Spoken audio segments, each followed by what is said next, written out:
Good evening, ladies and gentlemen, and welcome to episode 2 of season 2 of the Outcast podcast. I am your host, Gunk Punk, and with me, as always, I have members of the Outcast gaming crew, starting with Batgirl233, Hello. Daddy Llama, Just Daddy. Okay, it's Noma- Thursday. Nomatar, No, you want enthusiasm. I'm gonna be grumpy as shit now. Silenced Pig 6,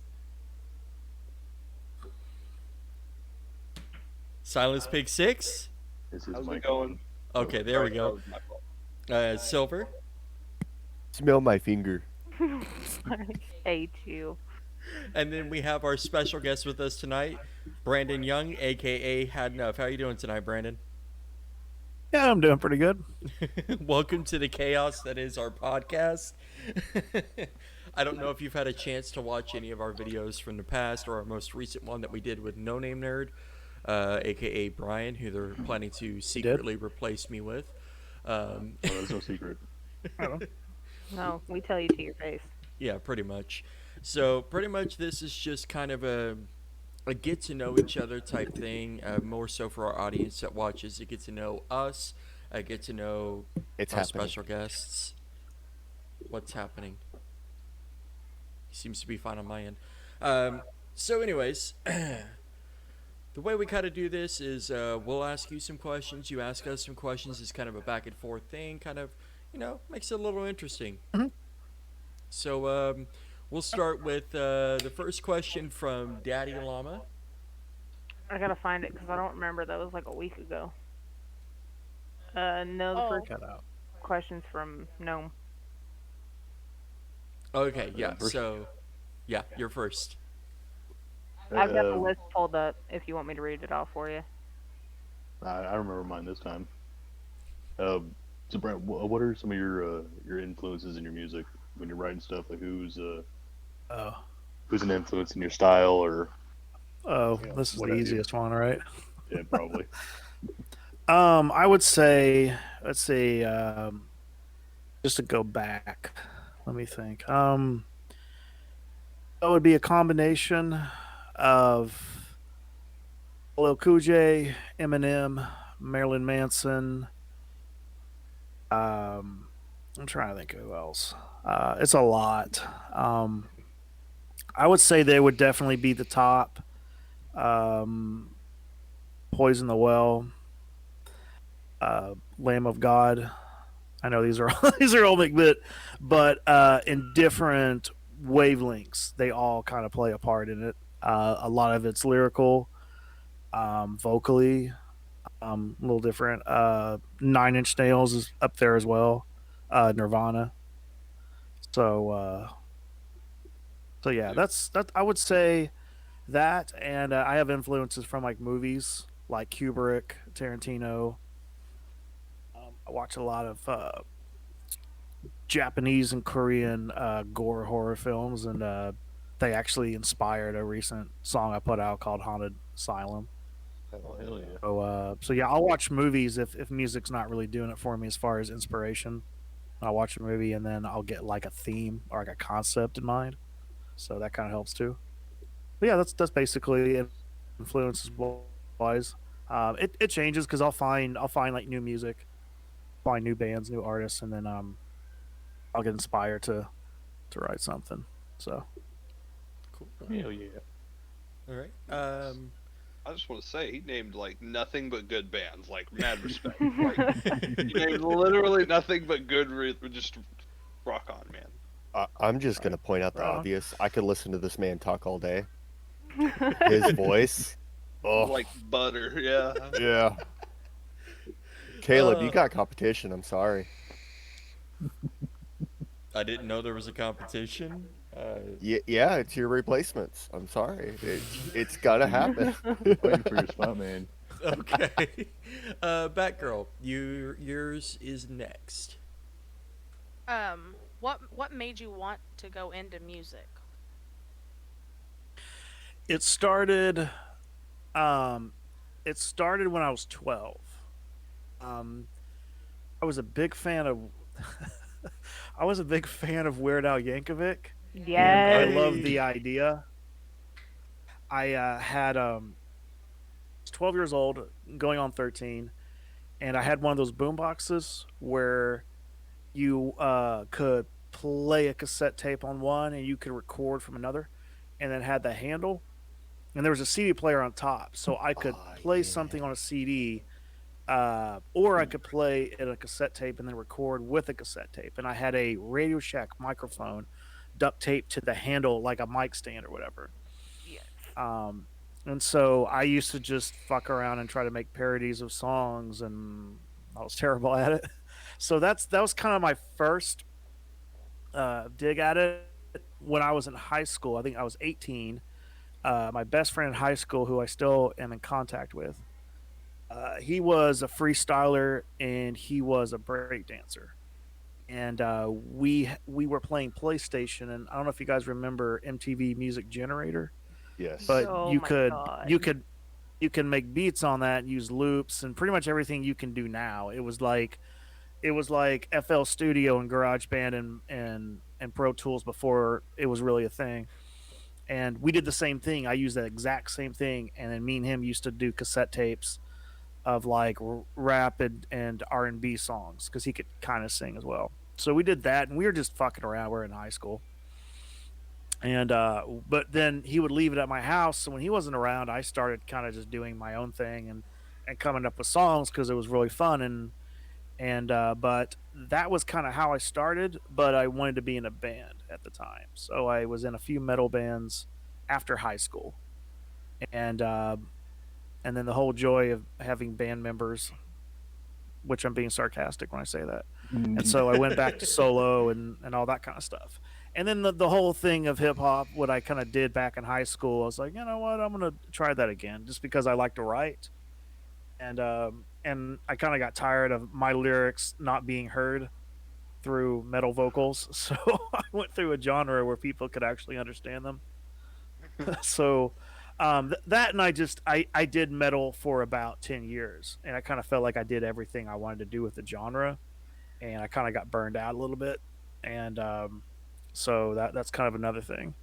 I still have the metal influence now. It just comes out more in the energy and the tone, not so much with, you know, heavy riffs and screaming. So, but yeah, that's how I started. And when I was in my senior year of high school, that was my thing. Is after high school, I was going to skip college and then just start a band.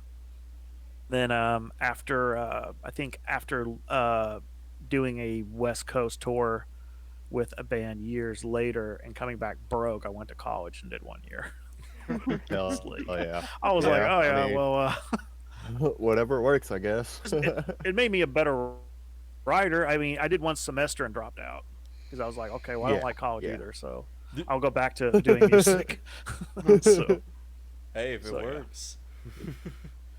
Yeah. Okay, we'll have Daddy Llama ask her question, and then we'll leave it open for you to ask like 2 or 3 questions, and it's kind of a bounce back and forth type Okay. thing that we do. So babe, go ahead. So since everyone already kind of like tackled the music portion, get into a little bit of our aspect. What makes you nerd out the most? Like somebody brings it up, you can't stop talking about it. That's a good question. I would say really depends. Art museums. Can't really entirely explain my nerdiness for art museums. I'm just kind of like lost. Not like lost, but in a good way. Kind of like I could just stare like that I want scene to in talk to anyone. sorry. Go ahead. Go ahead. Okay. No, okay. you do. You That scene fuckers, in what? quit being so polite. Just be assholes. Uh, you said you just kind of stare at them, Go ahead. kind of like that scene in Ferris Bueller's Day Off when they go to the art museum in Chicago. Yeah, I actually went to an art museum in Chicago, and that was like the best museum I've ever seen. That's cool. It just like had everything. It had like tons of sculptures. It had tons of like cultured, like Native American and African American like sculptures, and it had really dark shit too. So I got that I got that like high as well. Um, but if anyone talks about anything that like I can't like that I can just cannot control as far as nerding out, it would definitely have to be horror films. I think that's like top next to comic books. Ooh. That's that's because Ah, my horror fanatic obsession goes so far because Alfred Hitchcock was my first introduction. That and Edgar Yes. Allan Poe, just because my mom was into that stuff, so she got me into that. And then Hell yeah. so and so it kind of goes back to like even childhood. So I like the psychological stuff. You know, I like the gory stuff. I even appreciate the goofy, like Shaun of the Dead. Like I even appreciate like the Oh yes. I mean, when it just gets a little too goofy and stuff, like Dead and Alive is one of my favorites, and not just because it's a big bloodbath of a movie, it's so stupid. It's hilarious because a friend of mine who he said this once, and it was perfect. He said it's like that movie halfway through it, they just decided, you know, no one's going to take this movie seriously, so we might as well make it goofy as hell.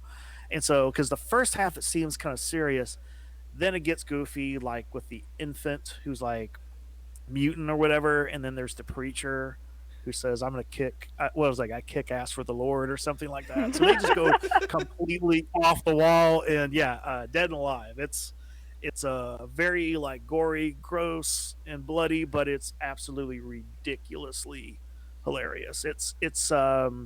They basically kind of did what Scary Movie did after, except they did it to themselves. They weren't trying to make fun of it and was going to take it seriously. Yeah. So why don't we just make it ridiculous as hell? And they did exactly that.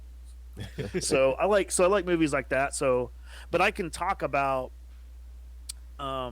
like I can talk about the you know just the deep core of it. Serial killers is another one. I'll probably nerd out on that as well. And but it's kind of hard because now it seems like it's trendy to be into serial killers now. Like Oh when I yeah. was like 14 and I first discovered like Manson and Ed Gein and stuff like that, and everyone thought I was a fucking weirdo. Like, why are you obsessed with it? They like killed people, you sick fuck. You know, and my family used to look all weird at me. He's just like, why are you so into this? This is really like disturbing. You know, now it's fine. My mom will be like, "Hey, have you heard of that this serial killer?" Like, you know what I mean? Like, and it's like now everyone, like every college girl is now obsessed with serial killers now. So it's completely uh, it's fine now. Society has accepted it. So it's just like everything that used to make me weird back in the day and is now accepted, which is kind of weird. So, Wrote my term paper on the Black Dahlia. Very nice. oh, nice, So, nice. Okay, so with that, now it's your turn. You can ask like two or three questions, whatever you would like to know. You can direct it to one of Okay. us, or you can just ask in general. Okay, you're the only face I could see, so I'm just guessing who everybody else is. I'm going to give you a quick rundown. You know me Um, personally. Daddy Llama is okay, Steph, my wife. And Nomatar is actually okay, my guitarist, Ian. You've met him. And then everyone else is yeah, just yeah. friends. Yeah. oh, He froze. Yeah. Okay, you're back. Yeah. I'm the I guess I'll Patrick ask of a the question for group. the. I guess I'll ask a question just for the band in general. That'll probably make it easy. Where did the name Upper Class Vagrants come from? Tell the story. Tell the Um, story of Alpha Oh my god. Hobo. Ian, you want to take this one? I mean, I can. That bad? Go for it. Who So was it? it was Carlos. Okay. So Carlos, our old bassist before he had to step down, was I think he was driving to practice, if I remember right, and he saw a group of homeless people, and he he saw one that was just like the lead hobo. Alpha He's hobo. like that some bitch is the upper class vagrant, and there's the band name. Yeah, because we were all sitting around one day trying to come up with a new band name. Because, and for those of you who watching who don't already know, Ian, Nomatar, and myself are actually in a band called Upper Class Vagrants, local in Tulsa. And if you can't already tell, Brandon is the rap artist Had Enough, local in Tulsa, who does a lot of touring and everything. But Upper Class Vagrants was the name, like you said. Carlos saw that, and we were sitting around one day trying to come up with a band name because Nomatar and myself had addicts before. Then everything kind of fell apart. We rebuilt, got new members, and tried to come up with a name. And one day we were sitting outside the storage unit where we practiced, and we're like, we got to come up with a name for this. I hate to be that person Mhm. that corrects the story, but it wasn't Carlos. It was a past vocalist that y'all had. Was it? No, it was Yeah. Carlos. You sure? Yeah, it was Carlos. Then somebody stole a story. I don't know. Somebody. We'll put it this way. Somebody was talking There was an about it. alpha hobo. There was an alpha hobo somewhere in a group of homeless people, and so it just kind of came about the name Upper Class Vagrants, and so we kept it, and yeah, it's just kind of stuck with us since, and it's just kind of who we are now, I guess. First album name is Alpha Hobo. Right on. Hobo. Bro. Okay. Sorry. What's your next question? All right. Okay, so I get a second question.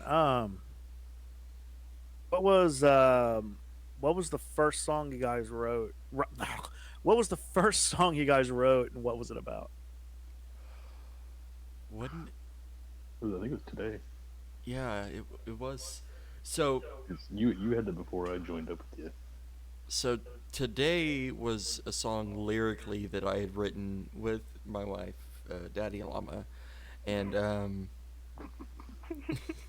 Steph. I just love hearing you say that. I can't. Anyway, so weren't we gold. sitting at a Jim Sports Uh, Bar? Yeah, Jim's Sports Bar. We were doing karaoke that night. And I was trying to come up with some material because this was back. We were still living at the farm, weren't we? Yeah, no. No, yeah, we were at the apartment. But I had gotten off work and I was trying to come up with some material because I was trying to create a new band because my old band, Lights Out on Sheridan, broke up. I was doing the vocalist thing, and so I was trying to come up with some lyrics for a song. And the concept behind the song is my take on what's happened with music in society over time. That at one point in time, You're right. labels had a hold of everything. You did what they wanted, and if you didn't, you were out. And so the thought process behind it is, we're taking it back, and we're gonna fight against the system, and bring music back to the way Yeah. we want it, not the way you do. Yeah. Right. I like that. Yeah, that's cool. Okay. Let's see. You got another question, or do you need a moment? Do I get a third question? That's up to you. That's You can fine. do Oh, come two on. or three. Okay. Name one of the many influences. Actually, name one musical influence the whole band has.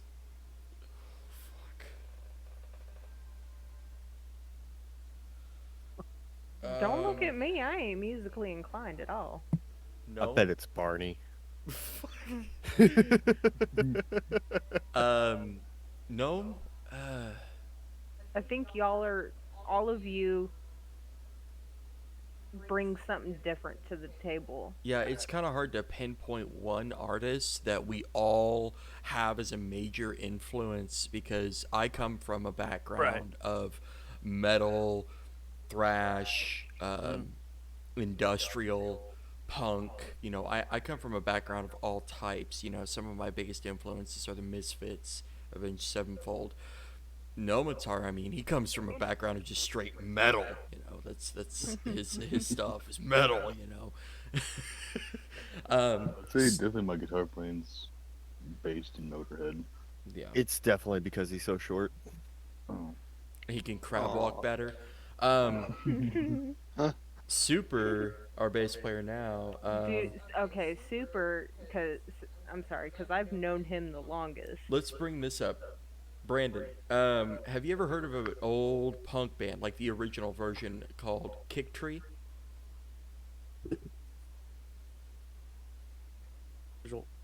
Original version of what? Kick cut out. Tree? Tree. Kick Fury? Kick Tree? Oh, Kick Tree. Yes, I'm very familiar with Kick Tree. I remember them from when they first started. Okay, So so the then- bass player, Super Dude, is the bass player for UCB.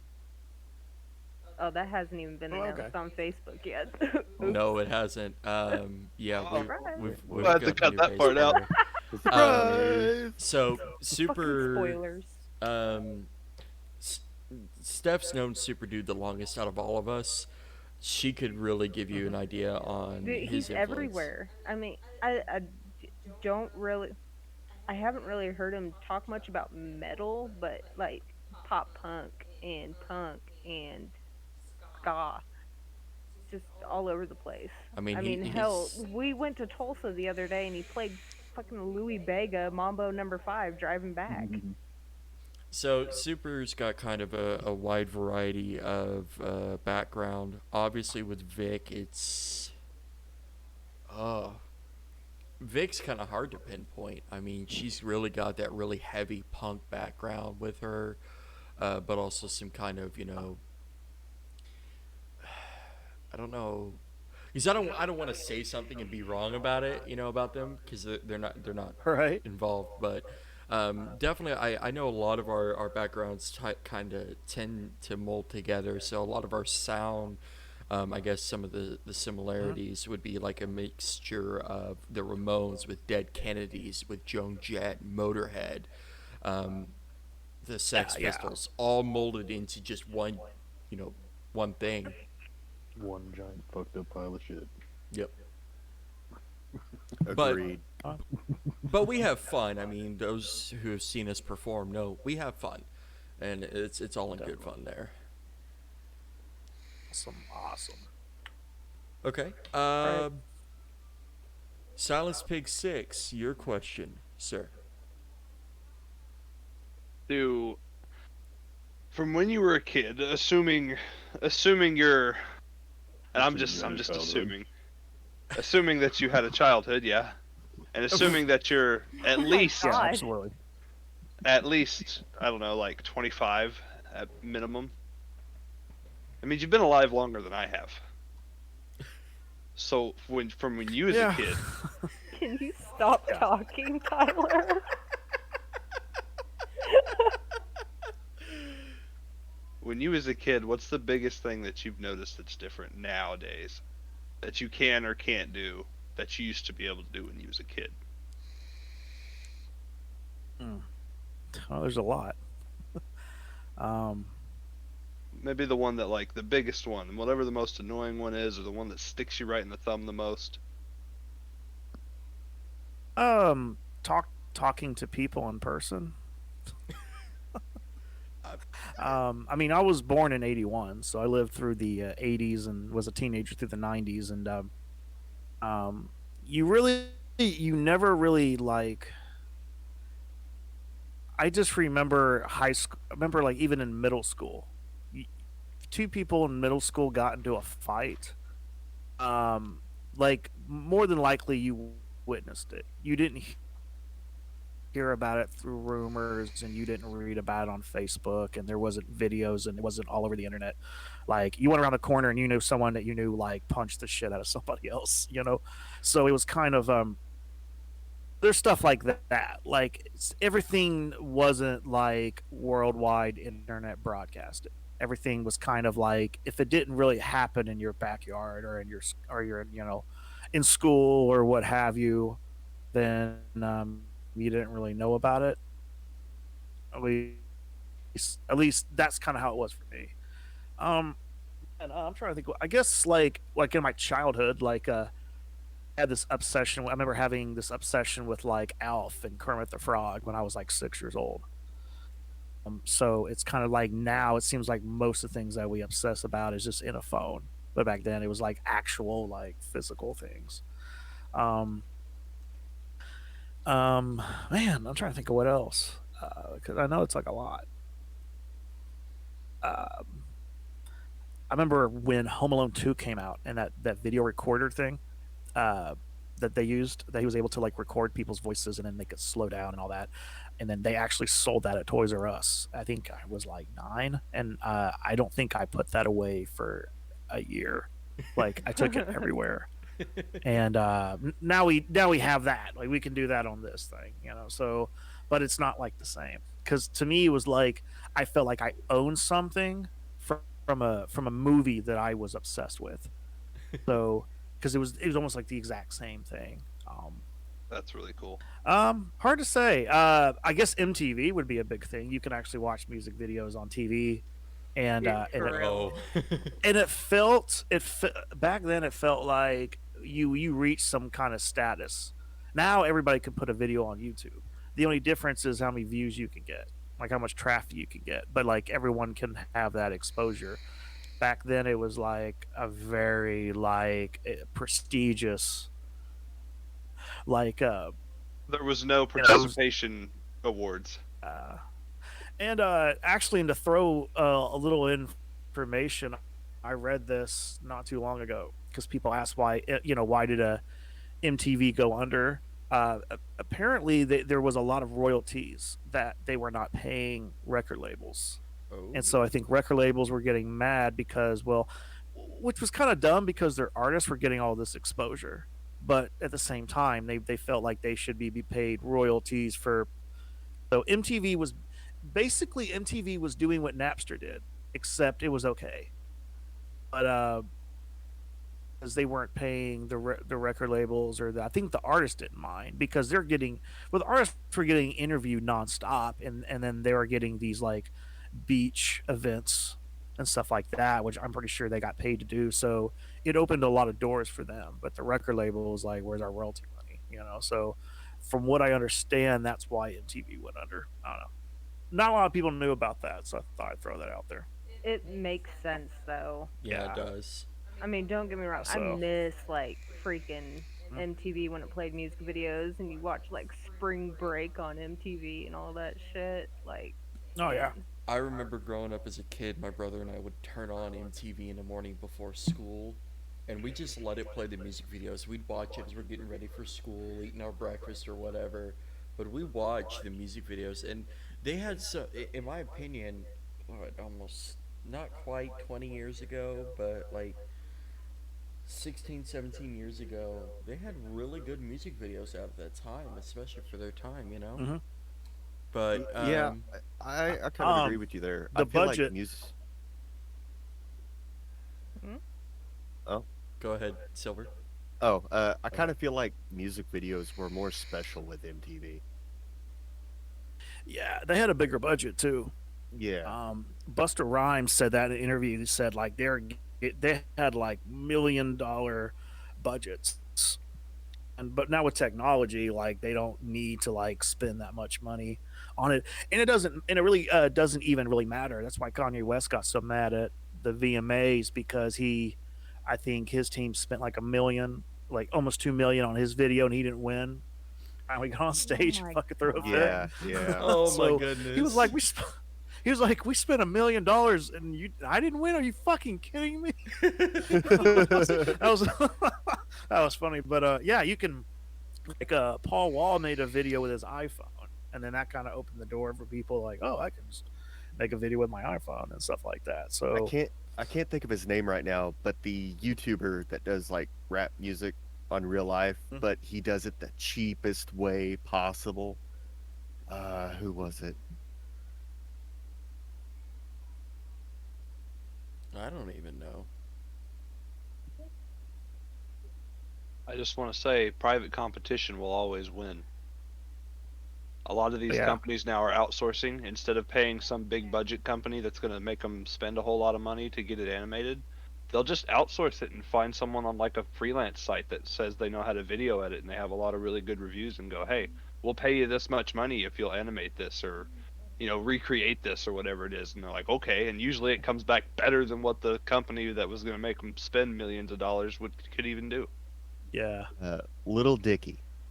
Oh my Oh, goodness, that dude. guy. Oh, Yeah. yeah. I Yeah, like love Lil Yeah. Dicky he so much. he made a video where he barely spent $10, and yeah, it's crazy. You don't need to spend millions of dollars for a good video. I mean, all of our videos that I've done, I only had the license for a software. I just use the stuff that I've got, Yeah, exactly. but okay. So my question: if you could be a supervillain, now you have to pick like a supervillain that exists. It could be a comic book, it could be a movie, cartoon, whatever. If you could be one supervillain, who would it be?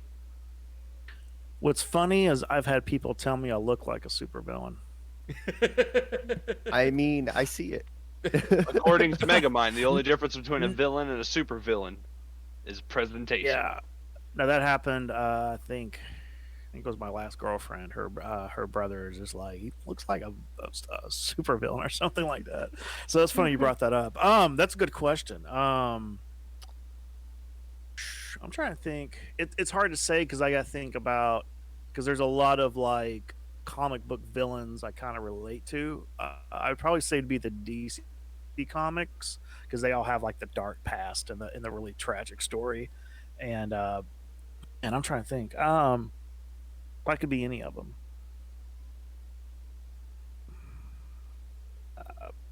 I mean, my favorite one's the Joker, which I know that's another. That's now trendy. Everyone likes Joker and Harley Quinn now. So, like Joker since '89. So, everybody can fuck off. So I liked him before. I liked him before it was cool. So, and that's the only one I can. I'm trying to come up. I'm sure there's an. I'm trying to think. I'm sure there's like another villain that I would probably be. That's probably a little less generic. That's a good question.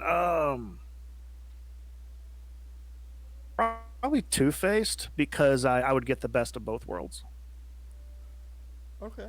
Yeah, I could see And that. anyone who pissed me off, I mean, literally their fate is depends on fate because of the whole coin toss. Yeah. So I So know you that got was a kind of a double-sided coin. yeah. So I kind of liked that part of Two-Face was fact everything about him was like fate, and so everyone's fate was depending on that so it was kind of like out of control. Like you had no control other than I guess the wrath of God. I don't know. So Yeah. That, I mean, so yeah, I think with Two-Face, I think you'd get the best of both worlds.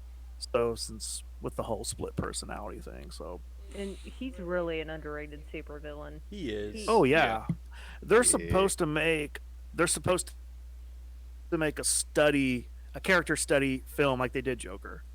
I read Ooh. somewhere that they're actually talking about doing that, which should be great because then you can really get the Harvey Dent character for like a whole film, which they did kind of do that with the Dark Knight, but we got very little Two-Face. So Yeah. Yeah. I think a whole film that's based all around him, and then they did pretty well in the animated series. I was obsessed with the Batman animated series, and Yes. they spent a lot of time on him, and I think that was like the best like background story on him and all that stuff. So Okay. so yeah. All right. Silver. Okay, so you like movies and stuff. If Mhm. you could pick a movie to live in, what would it be? This is a good one. No, I like this one. Movie to live in. Like, Clockwork Orange. Ooh, hell yeah. You, I mean, I mean, I don't want to beat up homeless people or nothing like that, you know. And I don't but it's just the fact that you had mm, it just had I just like the idea of living in a futuristic world. Mhm. And and then I guess having a threesome with two girls you meet at a candy store isn't bad either. So, I mean, but it I was love like it. they never really had money, but it just seemed like they could just go around and just do Yeah, whatever. they I could mean, do a whatever lot they of it was wanted pretty. and I mean, a be lot of it was happy. pretty terrible, but Yeah, it just seemed like that lifestyle had a lot of freedom to it. yeah, yeah. And yeah, I'll and go with then that one. then to drink I like milk that. laced with Oh LSD yeah, or the was it milk. Yeah. Hmm. acid? Okay. I think that does three questions for us. Do you have any questions you want to ask any of the other members, or any generic questions you want to Yeah. ask? I guess I'll ask everybody individually. Okay. Well, it's for everybody. Everyone can probably take turns on their answer. I was thinking. I say everyone name their first show, their first live show, and what was the pros and cons. Like, what was the good Ooh, part of it, and what was the bad part of it. Oh, I fun. love telling this one. Okay. So I'll Uh, go. I'll go ahead on this one real quick. go ahead. My first live show was Hinder here in Tulsa before they were famous. I even have a signed acoustic guitar I won from them. Yeah, Nice. that was awesome. I Okay. was 14 at the time. Steph, you want to go ahead with yours? Okay, so I don't remember mine. I was like, I think I was like 2 years old. This is my first live show, and it was the Allman Brothers, Eric Clapton, and ZZ Top. That was my first live show, and I hate you. I still have my ticket stub for it. I don't remember it. That's dope. Apparently it was. I don't know. Um. But the one I can remember, Mhm. like from my first show, was uh, my white trash side is showing now. Kid Rock when he was still doing like rock, rap, whatever you want to classify that as, like red dirt metal or something. I don't know. I like that. Hell yeah. um. Oh, okay.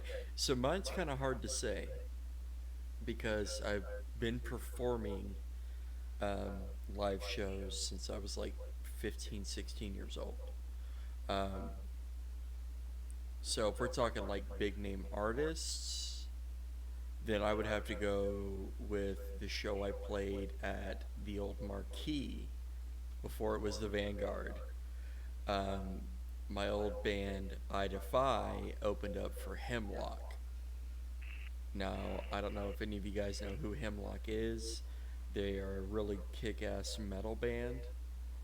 I watched the front man in the middle of his set. He's sitting there playing bass, right? He takes one hand away from the neck of the bass and he's just sitting there playing with his other hand and starts yanking on his dreads as he's Oh, yelling into this microphone, just, belting out those lyrics, strumming the bass one hand and just yanking his dreads. But a show that I didn't perform at, the first actual show I went to, would have to be Flogging Molly at the Canes back in 2013.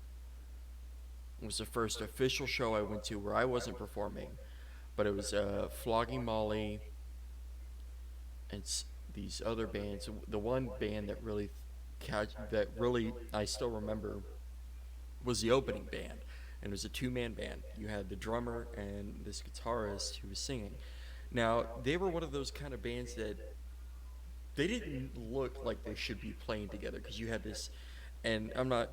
You had this guy dressed in this nice, three-piece suit, playing proper and everything, and then you had this drummer with a t-shirt and a kilt on, stomping around the stage in between playing, and he walked over to one side of the stage opposite of where I was, and flashed everyone with his kilt.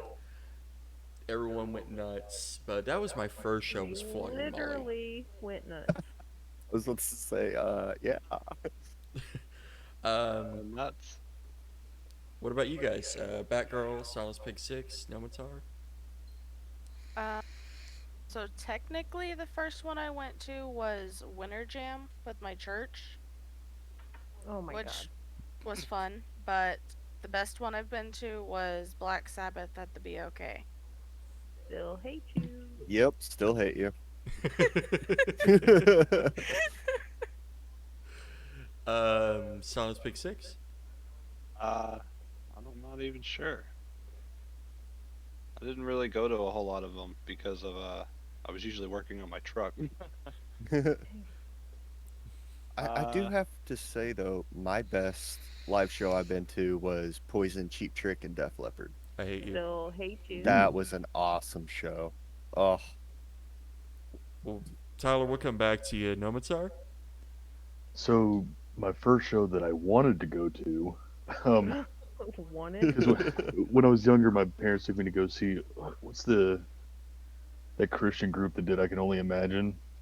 oh, fuck. Hold on. I got you. Dude, I don't even know. Anyway, Racing me. yeah. So uh, it's probably one of my earlier ones. That and like Newsboys or something like that. But so the first one I wanted to go to was Metallica and Down here at the BOK. Nice. Nice. Oh, I went to that one. It's a good one. The first, actually, Edgefest was the first big concert I ever went to when I was 19. Oh, nice. It was I think it was the second Edgefest. It was Disturbed, Oh, Kitty, POD, and all that stuff. dude. God damn. But that's the first. Now I'm trying to remember because I think the first show I went to was a local show. I can't remember if this was before or after Edgefest, but I would say Edgefest probably the first time I saw a big, like, famous bands concert. Yeah. The first, like, that I recall, I'll say this: the first time I went to a show locally, and I knew nothing about a local scene or anything like that, just some friends in high school.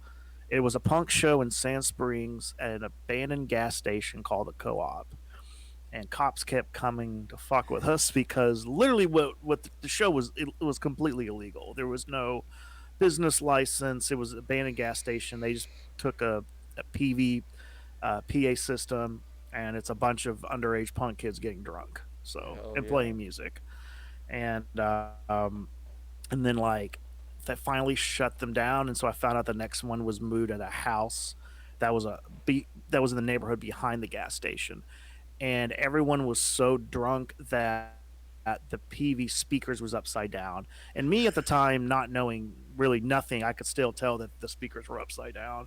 And I think the first band that went on, the lead singer had two black eyes. Oh, And God. I was asking, like, the fuck happened to him? He goes, oh, I don't know, they got drunk and fought. And then, and I was only a year into like punk, and I found out, that they like to fight. So, so you know what I mean. And then I, you know what I mean. So then I got a little bit, that year in high school, like I was obsessed with punk genre and stuff like that. Like I did SLC punk as a monologue in drama class and stuff like that. So Hell that was yeah. my obsession. But yeah, that was the first, and then they started doing shows at the other side. Oh, man. I could go down the list of the evolution. That's how far back I go. But yeah, so Edgefest was the first big concert I went to, and then and the first local show was a punk band called Reckless Youth. That's who was playing there. It was them, and then a band called Pathetic. They're basically very like Green Day sounding, but everything else cool. was like Rancid and Anti-Flag, Casualties, like hardcore street punk. So That actually yeah. brings up Oh, yeah. my actual first show wasn't even a show I played or that. It was actually at the other side. They were doing Battle of the Oh, Bands nice. back then, which was over 10 years Oh, yeah, I ago. remember. A friend of ours band, he was a drummer in it, and they did a lot of like AC/DC covers. And there was a band there that I didn't even know it, but they covered the Misfits. And I didn't even know who the Misfits were at the time because I was still fresh in music. Like I hadn't really gotten really deep into it. And wow, that you saying the other side, I haven't been there in that long.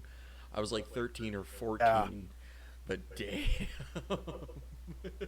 Yeah, they were letting certain people do local shows, and even at the time there wasn't much of a crowd. But then again, the room's so big Yeah. that you could have 50 people and it looks like it's 10. You know, Mhm. Yeah. so and I'm trying to remember where it evolved from there, because eventually the Pink Eye opened, and then that's where it kind of all moved to. I'm trying to. I feel like there was a spot before Pink Eye, but I don't think there was. I don't know. It's so long ago, so I'm trying to remember everything. But yeah, All right. yeah. All right. What else you got for us? That's another question. Say everybody. What's everyone's favorite comic book character? I go first. Yes. Deadpool. Of course. Nice. Cool. Easy. That's by far my favorite. Yeah, well, it's close. It's up there with like the original Batman. Oh yeah. Not the new shitty Batman, like the old school Batman that would beat the fuck out of you just because. Like, That's technically not the old school Batman, but yeah. if you did one goddamn thing wrong, he would beat you to an inch of your life and make you wish you didn't do whatever it was you just did. Colby or Batgirl? Sorry. Probably, yeah, either Batman or the Flash. Okay. Babe. Yeah, I'm gonna be cliche here, but I gotta give it to Harley Quinn. I grew up watching her on the '90s Batman animated series, so I liked her way before freaking Suicide Squad was like, oh, this bitch right here. So these little other Starbucks drinking fangirls over here crazing about her like they don't know shit. That's who that was. Okay. I'm going with Wolverine. Okay. Ooh, yeah. Silver? When I was so- a kid and I got into X-Men, or did Mhm. I skip somebody? No. No, We you're still good. got two more, but you You're go good. ahead. I'll shut up. So my two favorites, I got introduced when I was in middle school. Hellboy and Spawn. Aw. I love those two. I could never put a comic down from those. I don't know. I guess it was the descriptive descriptions of them and stuff. I just loved it. I've got a few. One, I don't know if any of you have ever heard of it, is the Savage Dragon. And it's a comic that when I was younger, my mom used to take me to the library. And as a kid, where are you going to go? You're not going to look up books. You're going to go to find comic books, you know? You're gonna go to the naughty section. Yeah, they didn't have that at Martin Fiction. Regional. They didn't Not have that at Sports Martin. Illustrated. They didn't have that at Martin Regional. True. Name drop. No, the Savage Dragon was a comic book that I read a few times, and they didn't have very many of them, but it was a good comic book. I'll actually send you guys in the Outcast channel a link to the Wikipedia of it, but it was a weird comic. It really was, but it was good. That was My one. gosh, I actually know that one. Yeah, see, you don't know it Wow. until you look it up, and then you're like, I've seen that. That's right. Obviously the Joker, but Batman's a big thing. Batman and Joker I've always enjoyed reading the back and forth of that. But, man, Well, his Wi-Fi cut out. She's gone for the day. pinpointing a specific one. I mean, there's also Johnny the Homicidal Maniac, which Oh, is a yeah. comic I I searched know that one. for years to find, and finally found it. think. I read a lot of Avengers. Spider-Man has always been my go-to. Is Spider-Man. 'Cause, I mean, you could always find a Spider-Man comic. I mean, come on, look at how Yeah, many of them they yeah. made. But reading the different storylines of Spider-Man was just so intriguing because you had like Ultimate Spider-Man, Amazing Spider-Man, and then just the classic Spider-Man. There were Mhm. so many of them. Neighborhood Spider-Man. Yeah, there was so many. Yeah. And disregard, I don't know if you see the person that walks behind us is her dad. So don't worry. It's a ghost. Yeah, it's Yeah. just a ghost. His name's Tommy. He just kind of roams around in the shadows. All right. He doesn't pay rent because he doesn't actually eat food. You understand? Jesus Christ. Ian, what's your favorite? So I'd have to say probably Ghost Rider and The Crow. Yes. Oh, Yes. yes. Nice. All right. Especially, I think it's Frank Castle and it's Guardians of the Galaxy. He's always like that cosmic Ghost Rider. Yeah. Find that. All right.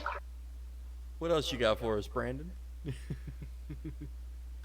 I also Guess have we get one more in. I have a question. Okay. For good old Had Enough. Okay, I'm listening. Everybody had a card game, either with their family Yeah. or with their friends. Everybody had a card game, whether it be with regular cards or fancy ones like Magic or Uno or whatever it might have been. Everyone had a card game, and it was either friendship ending or it was friendship creating, and it was the best goddamn game in the world. And you said you'd never play it again every time. What game is it? Uno. Yes. Yeah. Yup. I always lose at Uno. I've only ever lost 3 times in my life. I don't want to talk about it. There's Now, always that one I'm not asshole. but if you get me in Monopoly, I will flip the table. Dude, I've never finished Literally. a game of Monopoly. Neither have I. Can you ever actually finish a game of Monopoly? Like, is there an Yes. end to it? Yes. It's me flipping the table. I mean, realistically, is there an end to the game Monopoly? I think I finished it once, Okay. and it took like a week. 'Cause I think you got to make all the other people lose all their money. Mm-hmm. Okay. So, Brandon, what's your Okay. I have to tell the story while it's on my brain. I played. We did a mini tour. Meet a couple guys from Oklahoma City, and we went to Lawton, and we got a show inside a toy/comic book store. Oh, nice. We brought our own PA, but they would clear the floor, kind of like old school punk rock style. And we get in, and obviously they had it. We knew that he said, "Hey, they usually have card games and stuff like that, and so you have to wait." About 8 o'clock is when they will start to kind of close the shop, and they'll move furniture around for the show. The guy will tell people, "Hey, stick around and support the artists" and stuff like that. And it was so funny because we're walking in, and I was talking to a friend of mine about it, and he was like, "Bro, you're gonna walk in the middle, and someone's gonna play like Magic: The Gathering, and it's gonna be a bunch of like, it's gonna be a bunch of nerds over there like." like fighting with each other about who's winning. And I walked in and I text him. He goes, I text him, I was like, "You're completely right." And it was just like walked in, and I don't know. It's hard to explain, but it was just the image alone was it was hilarious because it was like a full table of I can't even recall the dialogue because I know nothing of this game, but I just knew exactly what game they're playing, and they're just all like focused right now. I can only imagine what you walked in on because, like Tyler said, he had 2 decks. It has 2 decks, and I have a deck, so I can only imagine what you walked in on. I used to have a fucking like cowboy box shoe size box of just fucking Magic cards, bro. You don't understand. I had thousands. As you can tell, we're all kind of nerds. Right on. All right, Some more so special than the others. Hey. so continuing on, what's your next question? Smarter.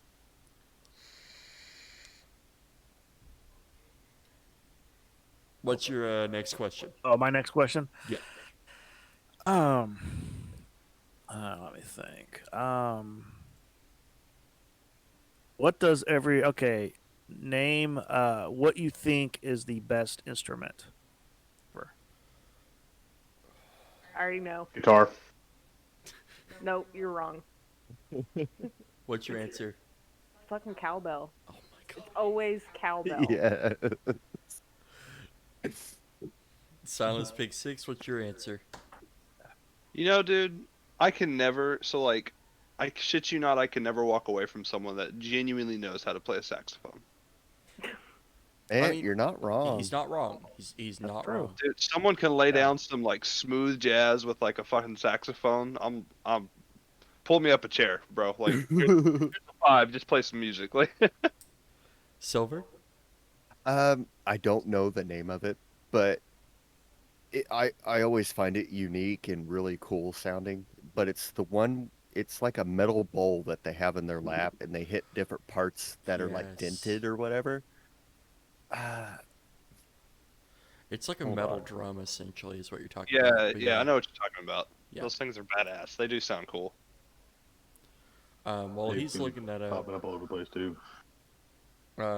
mine would be the violin. Oh.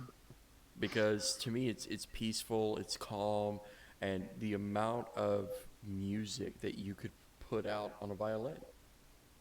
Say what you want about me, I don't care. No, sorry. I just started daydreaming about Lindsey Sterling. it, Sorry. I mean, it's called a steel handpan, yep, and it's part of the drums. yep, it's a percussion That's instrument. yeah. I don't know why. I will look up. I will get lost in YouTube just watching people play that instrument. I think it's just so cool. So I'm the Brandon, same way. Like aside from guitar, the hurdy gurdy. Go piano. Ooh, piano. Yeah. Ooh, hell yeah. okay, yeah, yeah, I could see it. Cause, man, whew, that's Almost tough. learned how to play piano. It's so difficult because you have to like really focus. You gotta have the fingers for it, from what I've been told. Yeah, I'm out. Yeah, I took I've I got- took I've got piano perfect lessons at hands, one apparently. point. It's tough. Yeah. Yeah, I took piano lessons at one point. Yeah, it's tough. Well, I take that back. So, I learned You're literally I learned the beginning of a Journey song. That was it. That was it. Oh, I did too. Yeah. That and I put Beethoven. it down and never picked it back up. Okay. So, I think we should end it with this question, and then I'm gonna make a statement here. What question? And I think it's a good question. What? What's his favorite conspiracy theory? Dude, the chemtrails, man. Good one. So, what is your favorite conspiracy theory, Brandon? Chocolate cows make chocolate milk. I have so many.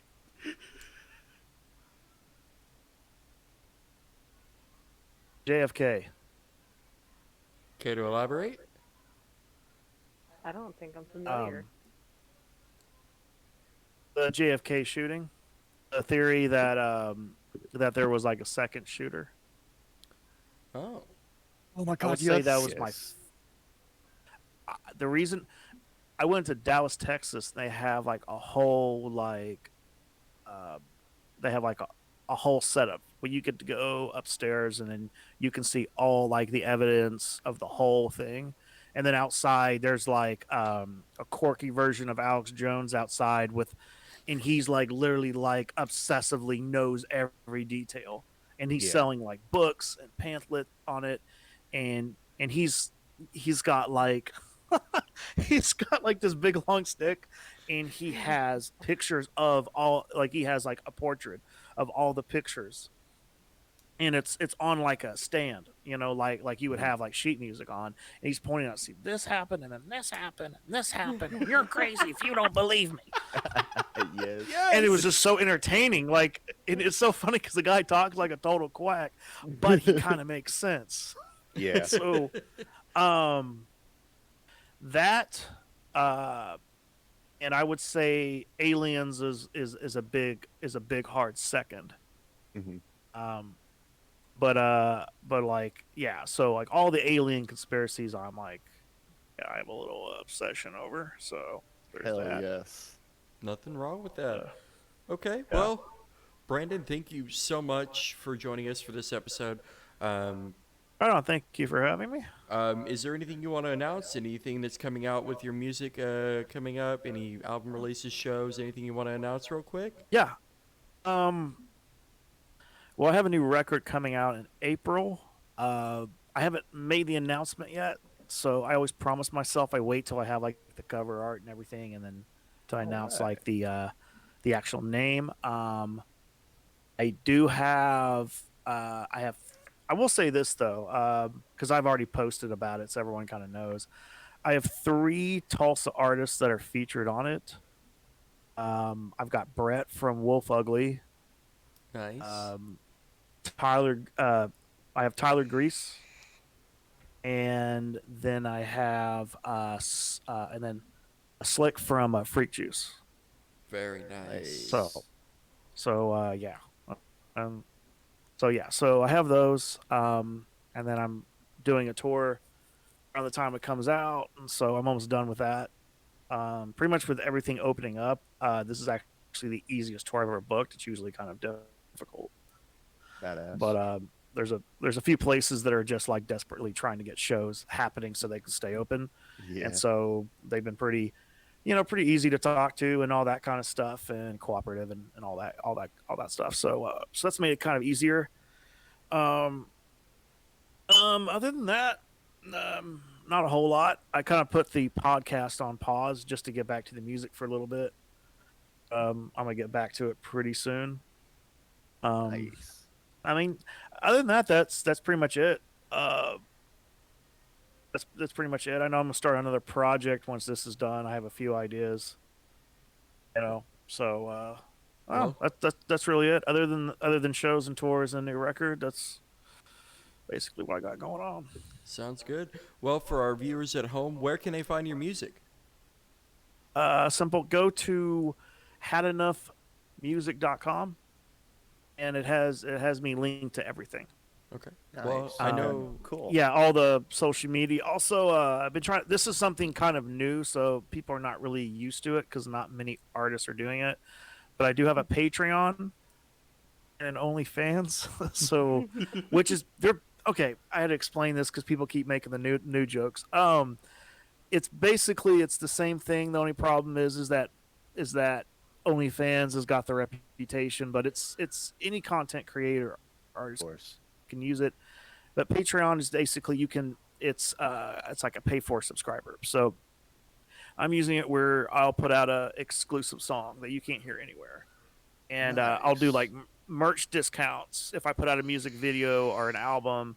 The subscribers get to hear it like a week early Okay. and stuff like that. So it's kind of like a VIP kind of thing. So, but it's a $10 a month, and you get like all this exclusive stuff. And then, and I only jumped on the OnlyFans just because they're really popular, mostly for other things. But but to tell you the truth, I looked into it. Actually, the first person to do OnlyFans was actually an artist. Yep. In fact, there's a commercial on their website, and he's the one that promotes it. I'm not exactly sure kind of where it transpired. I think the fact that you can do anything on it, so it's no holds barred. So I don't know exactly where it became popular. Probably after COVID. But Oh yeah. but yeah, I kind of just jumped on that just because it was a popular platform. So I figured, all right, let me try this. But I tell everybody, because I've had people message me asking me, should I do Patreon or OnlyFans? I tell everyone Patreon is a better platform because there's an app and it's not just a website; it's an app. And then if you have the app or whatever, it'll have like your email address. You'll get a notification every time I release something. I don't think OnlyFans does that because they have no app. It's just on a web browser. Okay. And I don't know. I just think Patreon is just a better platform. So if I could tell, so if anyone out there wants to support that, I prefer that as well. I'm actually a subscriber to a couple of YouTube guys and a couple of other artists, and so I've got to see what it's like on the other side, and it's kind of cool. Oh yeah. So, but yeah, I've been meaning to do that for actually 8 months, and I procrastinated for 8 months. So, so I try to promote that much as possible. But anyway, that's it. I'll quit talking. OnlyFans Alright. changes into an artist thing where people can just put whatever words they want in their songs and not get monetized or not have to worry about that's another thing. monetization and That's another reason I got on the Patreon is because, for one, there's no algorithms because every time you don't have to worry about people not seeing your shit as they get notified. And a lot of YouTube guys that keep getting like demonetized penalty for using too much profanity or saying things that the algorithm doesn't like, and then of course the whole Facebook censorship that's going on. So Patreon has been like, the secondary because like obviously they're allowing nudes, so obviously you can say what you want. so a lot of people are escaping algorithms and censorship through there, and then the fans get to be like a pledge. It's kind of like the college Frat house. being a pledge and stuff like that. And another thing I tell people, like, they can, if they want to like send donations or whatever and do like a request, like I told people like they can like request like do a song based on this movie or something like that, or do a remix cover of something from I don't know, Nirvana, Red Hot Chili Peppers or something they think would sound decent with me and stuff like that. So That's cool. and not to mention it's just pretty cool. it gives me ideas and stuff like that. So I open it up for people to make suggestions on like concepts for something for me to do like music wise. Yeah. So just little things like that. So I just have one more question for you then. Oh. On your OnlyFans, how much for a picture of your I don't- toes? I read about that the other day. Yeah, I don't know about that. Dude, we need up close pictures of just like your chin or like the tip of your nose and just post them all over your OnlyFans. Zoom in on your eyebrow, like $20 is $20, man. that's true. Someone gives you $20 for a big toe picture, like come on now. I couldn't resist. I have a friend who said that people pay her just to post videos of her eating. Yeah. They're throwing her There's like people out there. $200. It's yeah. Mm-hmm. All right. Well, Well, that being said, tomorrow I'm going to post a video of me eating and just see how much money I get out of it. all right. You need to post your coffee videos on there, like you making your coffee in the Yep. morning. Making coffee and then just slowly drinking it. Yep. And do it with That like is do it on a right up next to your mic with the gain all the way up. Oh yeah. That's all you hear. Right? All right. Well, this is Gunk Punk with Daddy Llama, Yes. Nomatar, Bye. Silence Pig 6, Yeah.